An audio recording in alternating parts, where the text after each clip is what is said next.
របស់រដ្ឋបាលរាជធានីភ្នំពេញត្រៀមរំដោះចំនួនទឹកភ្លៀងបញ្ជាការជន់លិចផ្ទះសម្បែងនិងហេដ្ឋារចនាសម្ព័ន្ធនានាក្នុងភូមិសាស្ត្ររាជធានីភ្នំពេញឯកឧត្តមខួងស្រេងអភិបាលនៃគណៈអភិបាលរាជធានីភ្នំពេញបានកសាងស្ថានីយ៍បូមទឹកបឹងសាឡាងថ្មីមួយទៀតដែលមានសមត្ថភាពបូមរំដោះទឹកបាន12ម៉ែត្រគូបក្នុង1វិនាទីស្ថានីយ៍បូមទឹកបឹងសាឡាងស្ថិតក្នុងសង្កាត់បឹងសាឡាងខណ្ឌទូគោកបានចាប់ផ្ដើមការសាងសង់កាលពីដើមឆ្នាំ2025ក្រោមគំនិតផ្ដួចផ្ដើមរបស់ឯកឧត្តមអភិបាលរាជធានីភ្នំពេញដែលមានទំហំអគារ10ម៉ែត្រគុណនឹង20ម៉ែត្រហើយបានបញ្ចប់ការសាងសង់កាលពីអំឡុងខែមេសាឆ្នាំ2026កន្លងមកនេះលោកស្រីដៅសម្ផស្សអ្នកនាំពាក្យរដ្ឋបាលរាជធានីភ្នំពេញបានឲ្យដឹងថាស្ថានីយ៍បូមទឹកបឹងសាឡាងស្ថាបនាសម្រាប់បាន 100% ហើយដោយមានបំពាក់ម៉ូទ័រចំនួន2គ្រឿងមានមុខកាត់1500មីលីម៉ែត្រនិងមានសមត្ថភាពបូមទឹកបាន12ម៉ែត្រគូបក្នុង1វិនាទីចំណែកលោកហែនកនចៅសង្កាត់បឹងសាឡាងខណៈចុះពិនិត្យស្ថានីយ៍បូមទឹកបឹងសាឡាងថ្មីនាព្រឹកថ្ងៃទី15ខែកក្កដានេះបានឲ្យដឹងថាក្រោយស្ថានីយ៍បូមទឹកបឹងសាឡាងស្ថាបនារួចរាល់បើទោះបីជាមានភ្លៀងធ្លាក់ខ្លាំងក៏ដោយក្នុងភូមិសាស្ត្រសង្កាត់បឹងសាឡាងផ្លូវម៉ៅសេងតុងរហូតសង្កាត់ទឹកឡកទី1និងសង្កាត់ទឹកឡកទី2និងមួយផ្នែកខ្លះនៃខណ្ឌ7មករាគឺមិនទទួលរងការលិចលង់នោះឡើយដែលពេលដែលបានសាងសង់ហើយនេះគឺឃើញថាដំណើរការល្អណាស់គឺនៅផ្លូវម៉ៅសេងតុងភ្លៀងប្រហែលមេហើយគឺអត់លិចទេបាទហើយផ្លូវកម្ពុជាក្រោមអីហ្នឹងវាហើយផ្លូវនៅទឹកឡក2នៅអីកន្លែងតោ2អីក៏អត់លេចដែរបាទអញ្ចឹងបញ្ហាការដែលធ្វើនេះគឺល្អណាស់អាហ្នឹងយើងនៅពេលណាដែលភ្លៀងខ្លាំងមកគឺយើងត្រូវប្រើបូមរុញទី1គឺរុញទី1សិនអាទី1ហ្នឹងគឺអាចបដោះបានហើយបើសិនជានៅភ្លៀងខ្លាំងអាហ្នឹងយើងរុញអាទី2ដោយអស់លោកឃើញស្រាប់ហើយគឺថាការដែលដំណើរការនៃម៉ាស៊ីនបូមនេះគឺធានាហ្មងបាទធានាថាมันមានការលិចលង់នៅទីកន្លែងនេះទៀតទេបាទ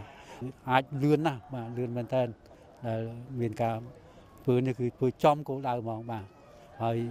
ប្រជាពលរដ្ឋនៅក្នុងសង្កាត់បឹងសាឡាហ្នឹងក៏សូមថ្លែងអំណរគុណចំពោះអាយដាមអភិបាលរាជធានីភ្នំពេញដែលលោកខិតខំដោះស្រាយដំណោះស្រាយកុំឲ្យទឹកលិចនៅក្នុងសង្កាត់បឹងសាឡាងនៅផ្លូវ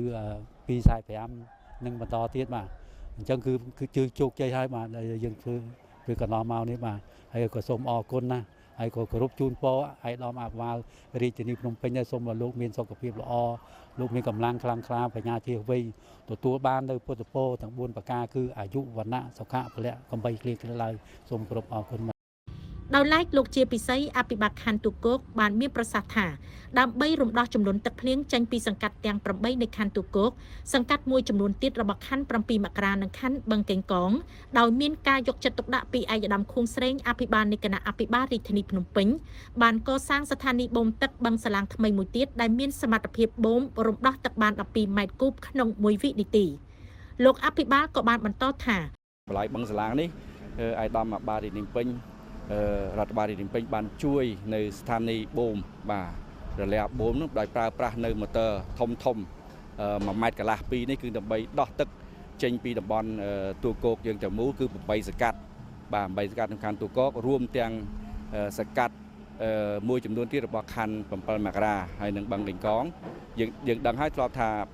គេហៅថាស្តុបកោះដូងនោះកាលពីមុនឡើងគឺលិចរហូតដល់កាលពីមុនលិចដល់1ថ្ងៃ2ថ្ងៃ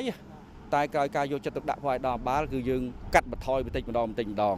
រហូតដល់លិច1ម៉ោង2ម៉ោងតែឥឡូវគឺបានទៅ10ទៅ20នាទីគឺហូរអស់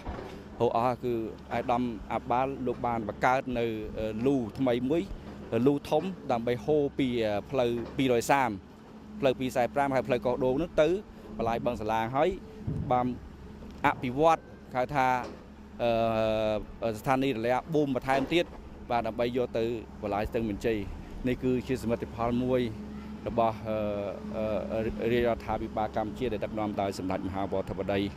ហ៊ុនម៉ាណែតហើយក្រោមការយកចិត្តទុកដាក់ពីអាដាមគួងស្រេងបាទលោកជាពិសីអភិបាលខណ្ឌទូគោកបានមានប្រសាសន៍បែបនេះកាលពីរសៀលថ្ងៃទី14ខែកក្កដាម្សិលមិញនេះក្នុងឱកាសដឹកនាំចៅសង្កាត់មេភូមិនិងក្រុមការងារចុះពិនិត្យមើលការស្ដារប្រឡាយស្ថានីយ៍បូមទឹកទូគោកទី2ស្ថិតក្នុងសង្កាត់បឹងកក់ទី1ខណ្ឌទូគោក ការងាររដ្ឋបាលខណ្ឌទូកោកប្រើប្រាស់គ្រឿងចាក់ចំនួន1គ្រឿងសហការជាមួយមន្ទីរសាធារណការនិងដឹកជញ្ជូនរាជធានីភ្នំពេញដើម្បីស្ដារប្រឡាយចំនួន3ខ្សែរួមមានប្រឡាយស្ថានីយ៍បូមទឹកទូកោកទី1ប្រឡាយស្ថានីយ៍បូមទឹកទូកោកទី2និងប្រឡាយស្ថានីយ៍បូមទឹកបឹងសាឡាំងក្រោយបញ្ចប់ការងារខាងលើរដ្ឋបាលខណ្ឌទូកោកនឹងបន្តសហការជាមួយមន្ទីរសាធារណការនិងដឹកជញ្ជូនរាជធានីភ្នំពេញចុះស្ដារប្រព័ន្ធលូជាច្រើនខ្សែទៀតក្នុងពេលឆាប់ៗនេះជាមួយគ្នានេះលោកជាពិសីក៏បានអំពាវនាវឲ្យបងប្អូនប្រជាពលរដ្ឋដែលរស់នៅជាប់ប្រឡាយសូមចូលរួមថែរក្សាប្រឡាយដែលបានស្ដាររួចនិងសូមវេចខ្ចប់ទុកដាក់សម្រាមឲ្យបានត្រឹមត្រូវដើម្បីអនាម័យបរិស្ថាននិងបញ្ជៀសការលិចលង់បើមានការចូលរួមពីប្រជាពលរដ្ឋនោះការងារអ្វីក៏ទទួលបានជោគជ័យផងដែរ